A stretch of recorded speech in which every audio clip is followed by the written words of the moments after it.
Na početku današnjeg druženja kroz naš mozaični program, dok slušamo obeshrabrujuće vijesti o terorističkim napadima u Europi, podijelit ćemo s vama priču u kojoj vjere spajaju ljude i množe ljubav i milosrđe. Glavni akteri ove priče su mlada Jelena Perković iz Zagreba i udruga Humanity First, dio humanitarnog projekta Ahmadije muslimanskog džamata koji je u Hrvatskoj počeo djelovati prije 3 godine. Slogan organizacije Humanity First je Serving Mankind, služiti čovječanstvu, a Ahmadije muslimanske zajednice ljubav za sve, mržnja ni za koga. Jelena Perković mlada je djevojka s cerebralnom paralizom koja je nadahnuta duhovnim tekstovima katoličkih pisaca i mislioca, na tekstilnim torbama oslikava anđele i ispisuje motivacijske poruke kojima bodri druge i pomaže im upaliti ono pravo svjetlo u sebi.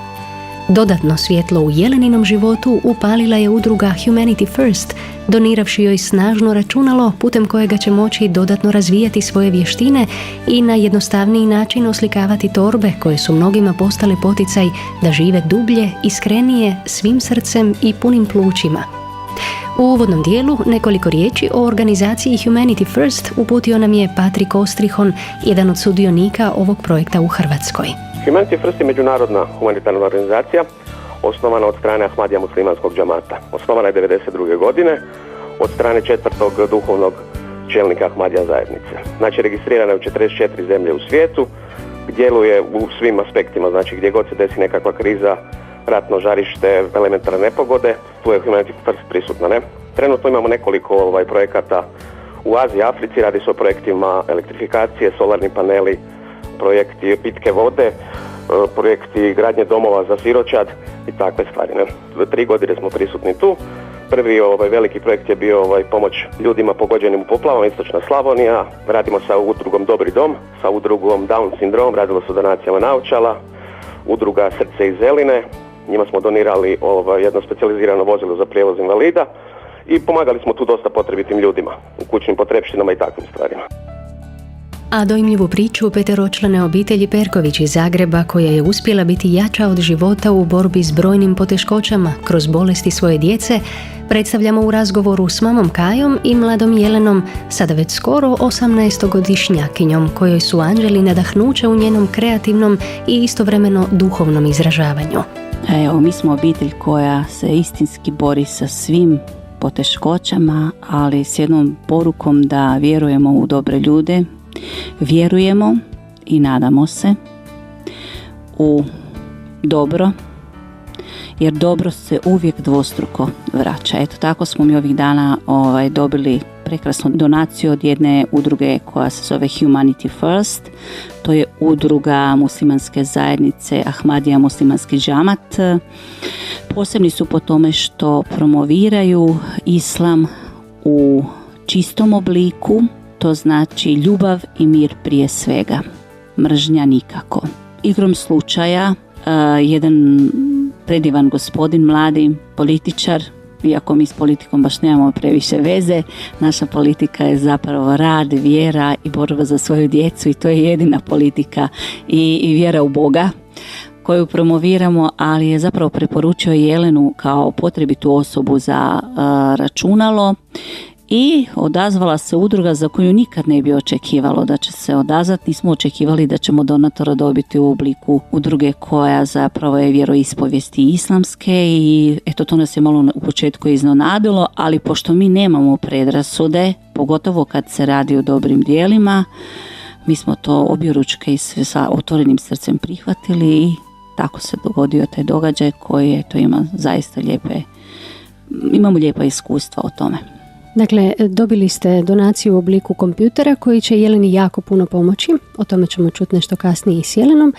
Što je bitno naglasiti, kako ste uopće došli u kontakt s njima? Jeste li vi tražili možda neku donaciju? Jesu li oni sami do vas došli?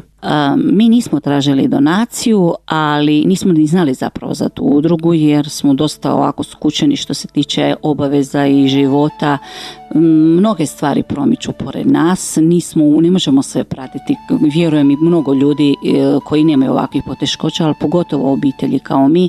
I ako pokušavate promovirati, pogotovo nešto kao ja, zaposlena majka, s Jelenom nešto prekrasno, dobro, što je na korist i Jeleni, i zajednici, i uopće našem kršćanskom katoličkom svijetu, ne možete sve pratiti. Ja nisam znala da uopće postoji udruga Humanity First, međutim, jedan gospodin koji isto tako ne poznaje granice, prelazi ih i uvažava sve bez obzira na vjeru i sve ostalo, obožava Jelenu upravo zbog njene hrabrosti u iznošenju svoje vjere u svijetu u kojem je to teško zapravo biti dosljedan od početka do kraja.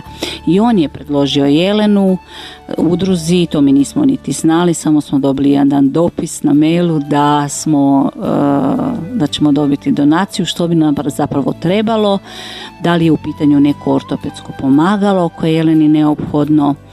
Onda smo objasnili da zapravo većinu smo nabavili, nažalost sve nam se život na prikupljanje ortopedskih pomagala, ne uživanje ili neka razbibriga ili razonoda za djecu.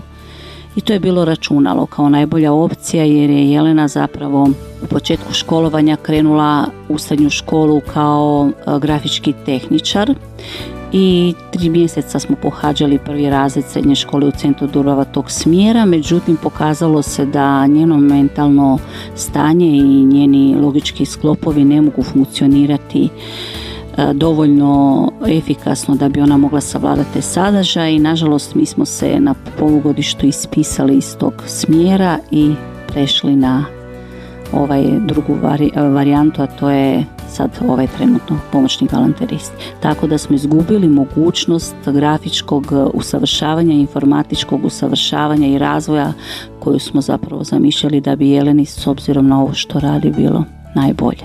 Koliko će ovo računalo pomoći Jeleni u njezinom hobiju ili u razvijanju nekih drugih vještina? Pa kada smo kontaktirali mailom, znači telefonski sa udrugom Humanity First, objasnili smo zapravo ono što je karakteristično za Jelenu kao i pozitivne strane, ali i otežavajuće okolnosti koje ona ima.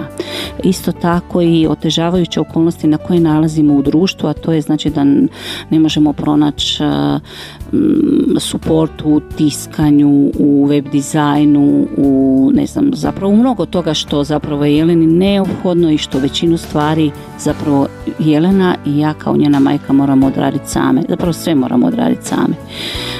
Znamo kao laici da se mnogo toga može napraviti puno bolje, kvalitetnije sa manje Jeleninog fizičkog angažmana putem računala i putem dizajna informatičkog koji se može sa dobrim kompjutorom.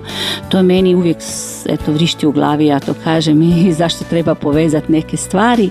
Pa ja sam navela da li je to moguće da se zapravo pronađe računalo koje je dovoljno jako da prihvati programe koji bi mogli fontirati Jelenine tekstove, pa malo uređivati anđele ili nešto napraviti što se onda kasnije može iskoristiti za tisak u bilo kojem obliku. Eto, koliko smo dobili informaciju, računalo je dovoljno jako da znači podrži te programe. Sad, ali problem je druge vrste koji sad slijedi. Da, recite nam slobodno, koji je problem? Što traži? Problem je u tome konkretno da zapravo sad Jeleni trebaju znanja i sposobnosti baratanja sa informacijama i znači naprosto vještine grafičke tehnologije i rada na računalu kojeg jedino može dobiti u suradnji sa volontiranjem, konkretno radu jedan na jedan sa osobom koja će uvesti rad na takvom računalu i u rad s takvim programima. To bi njoj zapravo u budućnosti bilo životno bitno, a i kao osobi koja će za godinu 2 dana završiti školu zapravo i jako bitno jer bi joj pružalo mogućnost da bude i dalje kreativna, čak i radno samoodrživa i ispunjavalo dane koje sad vidim na praznicima koji su jako, jako teški i dugi za osobe koje su nepokretne, koje su vezane za kolica, ovisne o drugima i zapravo o dobrim ljudima, dobrim dušama.